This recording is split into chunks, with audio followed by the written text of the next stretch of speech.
of 12 stand B. I'm Gilgamesh, the king who sought to conquer the world, only to find the true meaning of greatness.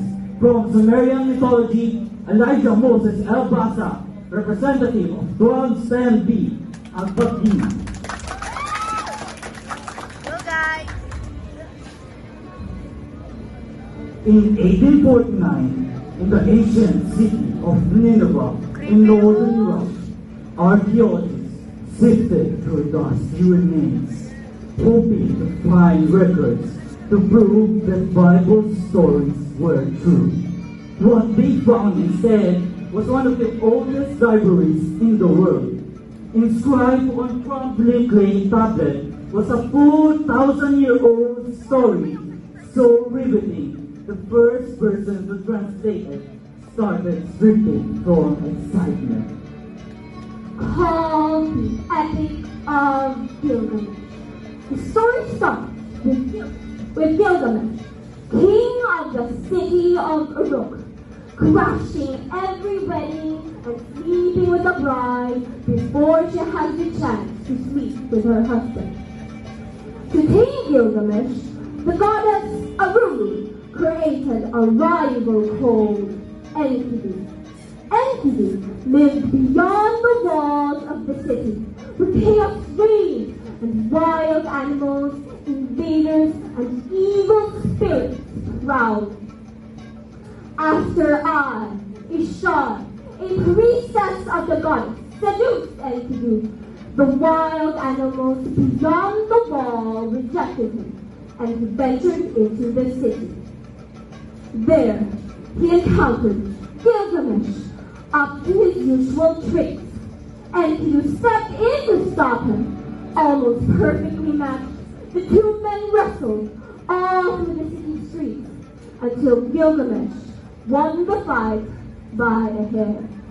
Afterwards, they were inseparable. With his new friend, Gilgamesh turned his attention from the brides of Uruk to proving his strength in combat. He set out to slay Humbaba, a creature with 1,000 faces, who guarded the trees of the forest of Sidon. They trapped Humbaba and ambushed him. Cornered, he begged for his life.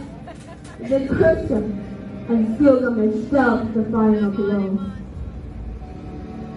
Back home in Uruk, the goddess Ishtar took a romantic interest in me, Gilgamesh.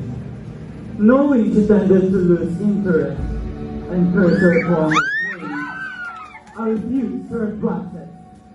So Ishtar unleashed the pool of heaven on Uruk to destroy crops and kill people. When Gilgamesh and Enkidu slayed the creature defending the city, the gods killed Enkidu. He entered the House of Dust, the shadowy Mesopotamian underworld, where the spirits of the dead knelt eternally on the ground, eating dirt and drinking stones. Grieving for Enkidu and terrified of meeting this fate himself, Gilgamesh set off beyond the cosmic mountains to seek immortality.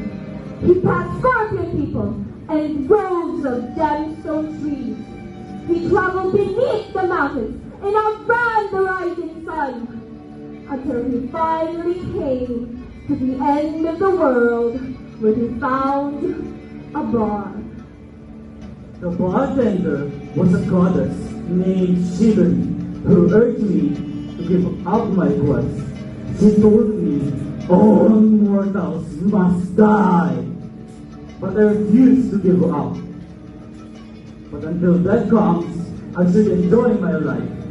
Reluctantly, Shiveri gave me directions to cross the waters of death and meet the immortal man, Adnapishi. The gods had granted Adnapishi immortality following a great flood, during which he built a boat loaded two of every animals onto it and landed on a mountain peak. Agnapishi also encouraged me that death comes for everyone, but I still would not budge. So Agnapishi told me that if I could conquer sleep, the gods might grant me immortality. I intended to stay awake for 7 days, but fell asleep immediately. Agnapishi then told me about a magical plant that grew at the bottom of the ocean and granted eternal youth. Though I successfully retrieved the plant, a snake stole it from my way home. But when I laid my eyes on the beautiful city again, I made peace with my mortality and vowed to spend my lifetime doing great deeds. He wrote this story on a lapis lazuli tablet and buried it under the city walls for future generations to find and learn from. The tablets uncovered in Nineveh were part of the library of the Assyrian king Ashurbanipal. Though the story is mythical, Gilgamesh was probably a real king of Uruk. Versions of his tale date 2000 BCE and perhaps even longer ago, and still echo through literature today.